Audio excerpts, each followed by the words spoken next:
안녕하세요. 상도성결교회 이청호 목사입니다.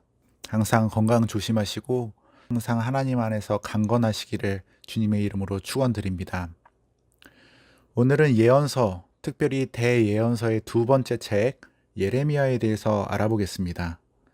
예레미야는 히브리어로 이르메야후라고 하며 그 뜻은 여호와께서 떨어뜨리신다 혹은 주께서 던지신다 혹은 여호와께서 세우신다의 의미를 가지고 있습니다. 예레미야는 요시야 왕 제13년, 그러니까 BC 626년부터 마지막 왕이었던 시드기야 때를 지나 바벨론의 포로로 끌려갈 때까지의 약 40년간 예언 사역을 감당하였습니다. 예레미야서는 이스라엘 백성들이 하나님과 맺은 언약을 잊어버리고 정치적 유익에 따라서 주변 강대국들을 찾아 의지하려 하였던 그러한 제약들을 하나님께서는 심판하시지만 결국 이스라엘 백성들의 마음을 다해 진정한 회개를 한다면 택한 백성들을 향하여 사랑과 공의로서 그들을 회복시키시고 돌아오게 하실 것이라고 강조하였습니다.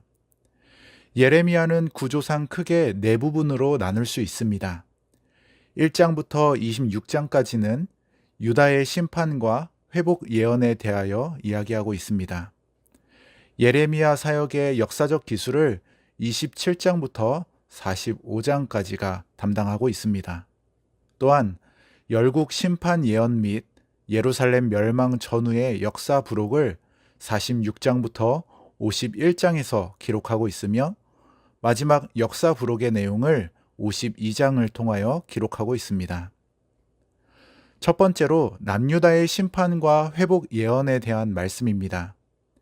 1장부터 26장까지 그 내용이 기록되어 있는데 예레미야가 활동할 당시의 시대적 배경을 살펴보면 북이스라엘을 멸망시켰던 아수르는 사르곤 2세, 산헤립, 에살핫돈, 아수르 바니팔 왕을 거치면서 전성기를 누렸으나 아수르 바니팔 왕 이후로는 쇠락의 길을 걷게 됩니다.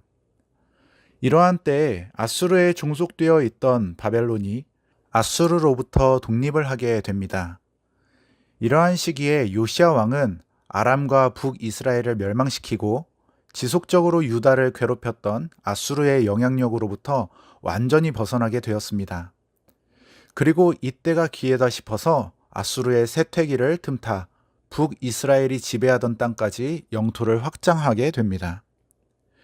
이제 신흥 강국이 된 바벨론에 밀려 아수르는 수도를 빼앗기게 됩니다. 나라의 존만 위기에 빠진 아수르는 다시 하란을 거점으로 남방의 패권 국가였던 애굽의 군사적 지원을 요청하게 됩니다.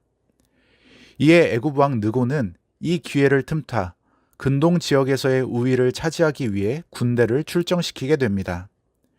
이때 유다의 요시야 왕은 아수르가 다시 재기할 것을 두려워합니다.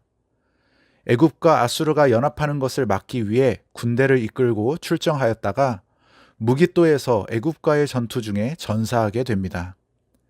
이렇게 요시야 왕의 죽음으로 유다는 결국 애굽의 속국이 되어 내정 간섭을 받게 됩니다.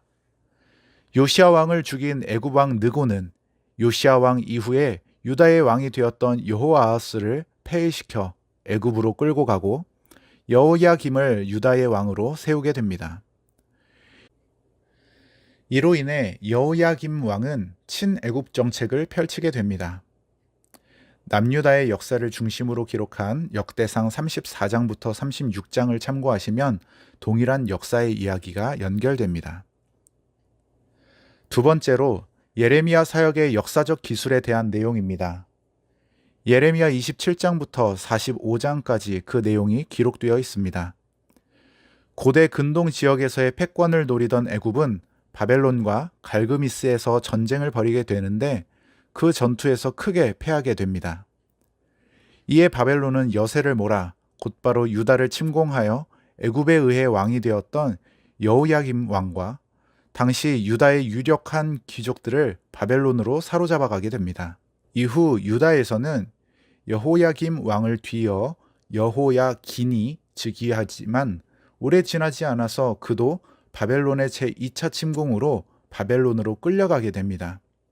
바벨론은 여호야긴 왕의 삼촌이었던 시드기야를 왕으로 세워 유다가 친바벨론 정책을 펼치도록 하였습니다.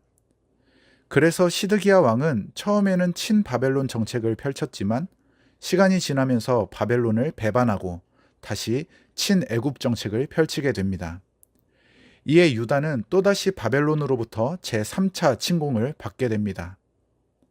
결국 BC 586년에 예루살렘 성이 파괴되면서 바벨론에 완전히 멸망당하게 되는 것입니다. 이러한 배경 가운데 다시 앞에 나오는 역사서들을 보시면 왜 왕들이 이러이러한 일들을 하였고 시드기야는 왜 그렇게 비참한 최후를 맞게 되었는지 우리가 이해할 수 있는 것입니다. 이러한 역사의 흐름 가운데 예레미야는 하나님을 배신한 유다의 죄악상을 자세히 고발하였습니다. 그리고 유다가 심판받는 것은 당연한 것이고 그 심판의 방법으로 북쪽의 신흥 강대국이었던 바벨론을 사용할 것이라고 말씀을 통해 밝히시면서 그들에게 항복할 것을 권면하였습니다. 세 번째로 열국 심판 예언 및 예루살렘 멸망 전후의 역사 부록의 내용입니다. 46장부터 51장까지가 그 내용입니다. 하나님께서는 예레미야를 통해서 이스라엘 주변 나라들이었던 애굽과 블레셋, 모압과 암몬과 에돔, 다메섹과 게달과 하솔 및 엘람의 심판을 말씀하셨습니다. 그리고 유다를 멸망시켰던 바벨론 역시 하나님께서 심판하실 것을 이야기하고 있습니다. 마지막으로 역사 부록에 대한 내용으로 예레미야 52장에 그 내용이 기록되어 있습니다. 예레미야는 파괴된 예루살렘의 모습과 바벨론 군대에 의해서 성전 기물들이 약탈된 모습, 그리고 지도자들과 백성들이 처형되는 사건들을 기술하였습니다. 이렇게 예레미야서는 유다 백성들의 죄악들에 대한 하나님의 심판이 기록되어 있습니다. 그러나 중요한 것은 이 유다 백성들이 회개하여 하나님을 찾고 사랑과 공의로 살아간다면 하나님께서 그들을 회복시켜 주실 것을 예언하고 있습니다. 사랑하는 성도님들, 우리들도 삶을 살아가면서 삶의 모습이 이곳저곳 뒤엉키고 흐트러진 모습으로 살아갈 때가 많이 있습니다. 하지만 오늘 주신 말씀을 기억하며 하나님을 찾고 회개하며 사랑과 공의로 살아가기를 결단하는 이 중요한 것을 잊지 않는 우리 모든 성도님들이 되시기를 바랍니다.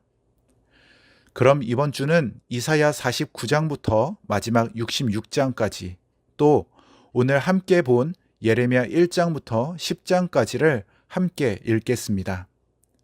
이번 한 주도 말씀과 늘 동행하시고 늘 주님 주시는 기쁨과 평안이 가득하시기를 바랍니다. 감사드립니다.